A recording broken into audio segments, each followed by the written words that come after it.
যেটা লাইভে আসছে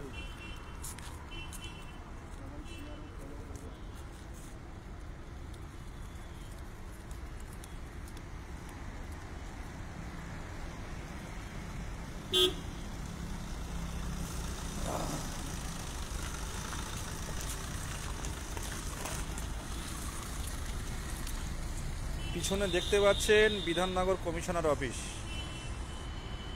আমরা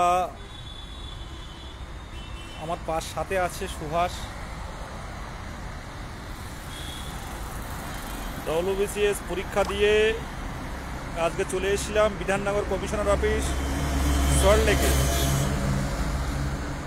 ক্যামেরায় বলবো এ হচ্ছে আমরি হসপিটাল,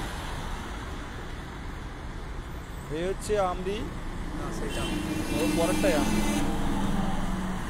আর আমরা দাঁড়িয়ে আছি সল্টলেক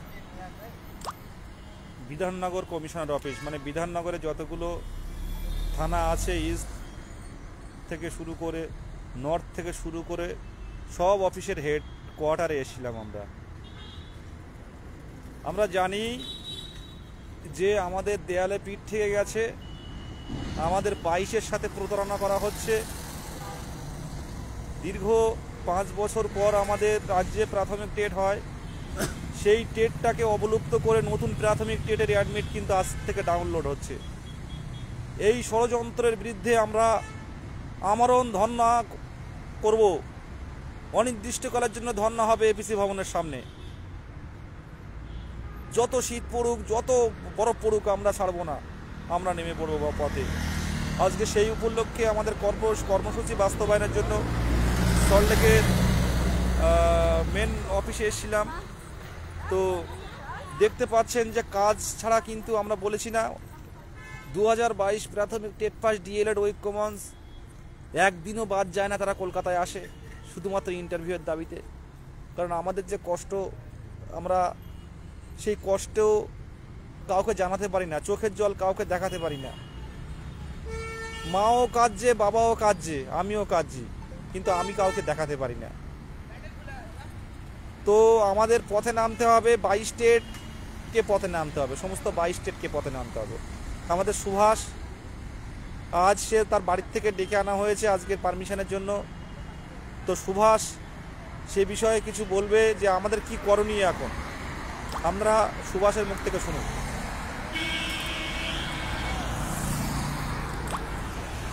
আজকে সবাই জানো যে WBCS পরীক্ষা ছিল। তা পরীক্ষা 2.5 ঘন্টা, 12টা থেকে স্টার্ট হয়ে 2:30টার মধ্যে শেষ হয়ে গেছে। তো শেষ হয়ে যেতে তা আগে থেকে আমাদের প্রোগ্রাম ছিল যে আমাদের তো বঞ্চিত করে 2024 সালে টেট নিচ্ছে, সেই টেটের জন্য যাতে রেজাল্টের আগে আমাদের ন্যায্য দাবি ইন্টারভিউয়ের জন্য আমরা সবাই মিলে আমরণ অন্বেষণের জন্য মাঠে পড়ে থাকবো, রাজপথে পড়ে থাকবো, এপিসি ভবনের সামনে পড়ে থাকবো, শীতকে উপেক্ষা করে, মানে সব কিছুকে উপেক্ষা করে। কারণ বেকারত্বের যন্ত্রণার থেকে বড় কোনো যন্ত্রণা নেই। তাই সবাইকে বলবো আপনারা তৈরি হন। আর একটা কথা বলবো, যে যারা বাড়িতে বসে আছো, বারবার তাদেরকে বলছি, যারা বাড়িতে বসে আছো তারা শুনে নাও, যদি না 23-এর সঙ্গে ইন্টারভিউ দিতে চাও তো রাস্তায় নামো, রাস্তার ব্যবস্থা আমরা করছি, রাস্তায় নামার ব্যবস্থা আমরা করছি, কিন্তু বাড়িতে বসে থাকো না প্লিজ। বাড়িতে বসে থাকা মানে নিজের সঙ্গে আরও নিজেকে প্রতারিত করা। তাই নিজের ভালো পাগলেও বোঝে। আর আপনি তো একজন হবু শিক্ষক, আমরা এখন অর্ডারে আছি, একটু প্রবলেম হবে। সবাইকে বলবো আপনারা তৈরি হন, রাজপথে নামতে হবে, ব্যাস। আপনারা যারা মানে এই ঠান্ডায় বাড়িতে বাইরে বেরোতে পারছেন না, তখন কিন্তু আমরা রাজপথে থাকতে হবে, সেই উদ্দেশ্যে কিন্তু পথে নেমে এসেছি। আমরা সকাল থেকে এই WBCS পরীক্ষা ছিল দিয়ে, সেখান থেকে খেয়ে না খেয়ে কিন্তু আমরা চলে এসেছি পারমিশনের জন্য। তো আমরা কর্মসূচির রূপায়ণে এগিয়ে আসি। আপনারা যারা বাড়িতে আছেন তাদেরকে বলবো শুধু প্রাথমিক টেটের দোহাই দেবেন না। প্রাথমিক টেট রাজ্যে প্রত্যেকবার হবে, কিন্তু রিক্রুটমেন্ট পাবেন না। 22-এর যদি রিক্রুটমেন্ট চান তো হাজার হাজার টেট পাস পথে নামুন। যদি এখন ভালো না বোঝেন, পরে বুঝবেন যে 4টে টেট পাস সার্টিফিকেট হয়ে যাবে, কিন্তু একটাও রিক্রুটমেন্ট পাবে না, একটাও রিক্রুটমেন্ট পাবেন না। এই ঠান্ডাকে উপেক্ষা করে আসতে হবে। আজকে আমরা জানেন না কত কষ্ট করে ভোরে ভোরে বেরিয়েছি পরীক্ষার জন্য। পরীক্ষা দিলাম, দিয়ে কিন্তু আমরা বাড়িতে চলে যাইনি, দূরে দূরে বাড়ি। আমরা কিন্তু সেই ঘুরে আবার বিধাননগর অফিসে এসেছি। কাদের স্বার্থে? কাদের স্বার্থে এসেছি? তাই আপনাদের আপাতত বলছি, পথ তৈরি করছি, বসার জায়গা তৈরি করছি, মঞ্চ তৈরি করছি। আপনারা সেই মঞ্চ শুধু আসবেন, এই দাবি কিন্তু সবার কাছে আমি রাখছি। কেউ যেন পিছু পা হবেন না, যে না যাব না, ঠান্ডার সময় কোথায় থাকবো। এই ঠান্ডায় আমরা ছেলেরা খালি গায়ে থাকবো দাঁড়িয়ে। যতক্ষণ পর্যন্ত আমাদের দাবি না মানা হচ্ছে ততক্ষণ পর্যন্ত আমরা দাঁড়িয়ে থাকবো। আর সবচেয়ে বড় আওয়াজ উঠবে যে অযোগ্য শিক্ষামন্ত্রী 17, 18, 19, 20, 21, 22, 23 এই কয়েক বছরে একটা প্রাথমিকে নিয়োগ দিতে পারেনি। অযোগ্য পর্ষদ সভাপতি। এদের অপসারণ চাই এই পদ থেকে। এদের পদের গদি ছাড়ুক এরা, না হলে কিন্তু আমাদের যোগ্যরা কিন্তু রাস্তায় থাকতে হবে সবসময়। শিক্ষামন্ত্রীর পদত্যাগ চাই, গৌতম পাল মহাশয়ের পদত্যাগ চাই, এটাই আমাদের মুখ্য দাবি। এনারা অক্ষম আমাদেরকে নিয়োগ দিতে। দীর্ঘ 2-3 মাস পড়ে গেল, একটা রিক্রুটমেন্ট তুলতে পারলো না। কেন আমাদের এই রাজপথে থাকার জন্য, আমাদের পারমিশন নেওয়ার জন্য আজ যেতে হবে? কেন এই রাতে বাইরে বাইরে ঘুরে বেড়াতে হবে? কেন এই প্রতিবন্ধী ছেলেটা যে আমার সাথে আছে দেখে বাড়ির সংসার ধর্ম ফেলে দিয়ে তাকে রাস্তায় পারমিশনের জন্য আসতে হবে? কারণ পেটে খিদে, বেকারত্বের যন্ত্রণা, সেই বেকারত্বের যন্ত্রণা থেকে কোনো কিছু বেশি নয়, কোনো কষ্ট বেশি নয় আমি মনে করি ব্যক্তিগত থেকে। এবার সবার নিজের বোধশক্তি আছে, সবাই বুঝছে আস্তে আস্তে কি পরিস্থিতির দিকে যাচ্ছি।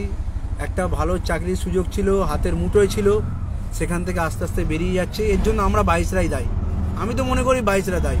কারণ সবাই বলে যাব যাব যাব, করব, থাকবো, লড়বো, কিন্তু কার্যক্ষেত্রে কাউকে পাওয়া যায় না। এটাই আমাদের 22-এর সবচেয়ে চরম ব্যর্থতা। তাই সময় সুযোগ সবাই আসে। এখনও যারা জেগে ঘুমাচ্ছেন তাদেরকে বলছি, বিশেষ করে তাদেরকে, সময় আমরা করে দিচ্ছি, আপনারা আসুন। আর এর পরেও যদি না আসেন তাহলে ভেবে নিন 23, 22 একসঙ্গে ইন্টারভিউ দেবেন। 23-এর আগে চাকরি হবে, কারণ ওদের একাডেমিক বেশি। তারপরে যদি পড়ে থাকে তাহলে তারপরে আপনার হবে। পরিষ্কার কথা, এইটাই বাস্তব। এটা আপনারা বুঝে নিন। কাউকে মিথ্যে আশ্বাস দেওয়া আমাদের ধর্ম নয়, আর আমি কাউকে মিথ্যে আশ্বাস কোনোদিন দিই না। পরিষ্কার কথা বলছি। আপনারা যারা বাড়িতে আছেন, শীত ঘুম দিচ্ছেন, তাদের উদ্দেশ্যে বলছি, সেই যারা আন্দোলনে যাচ্ছে তারাই যাচ্ছে, যারা মানে অনশনে আসছে তারাই আসছে, সবই তারাই করছে। আর কিছু বেশিরভাগ কি শ্রেণী তারা বাড়িতে বসে বসে মজা নিচ্ছে যে ওরা ইন্টারভিউ করুক, আমরা কি ইন্টারভিউ দেবো। এর থেকে নিম্নমানের কিছু হয় না, এর থেকে নিম্ন মনোবৃত্তির কিচ্ছু হয় না। কারণ শিক্ষক হিসাবে আমি তো মনে করি তারা শিক্ষক হওয়ার যোগ্য নয়। কারণ অধিকার সবার, লড়াইটা সবার, সবাইকে লড়তে হবে। এখানে আমি আসবো, বিদেশদা আসবে, আরও যারা আছে তারা আসবে, যারা আসে, তাহলে কিছু হবে?